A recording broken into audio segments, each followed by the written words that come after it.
जोपर्यंत आरतीचं ताट येतंय मी 2 शब्द बोलतो. लग्नाच्या वेळीमधल्या सगळ्या कास्ट अँड क्रूला खूप खूप धन्यवाद. धन्यवाद मनापासून आभार. आज 2.25 वर्षामध्ये पहिल्यांदा असा केक कापला जातोय आणि नाही म्हणजे मुद्दामून कापला नव्हता असं काही नाही, पण मला खरंच त्याचा खूप आनंद आहे. और आप सब लोग यहाँ मेरे लिए मौजूद हो, यही मेरे लिए बहुत खुशी की बात है. और बहुत बड़ी संख्या में. So thank you so much for making it special for me today on my birthday. Thank you so much, guys.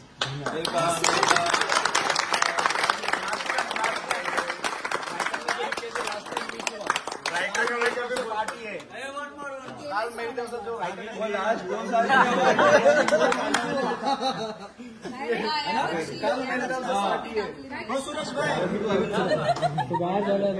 भाई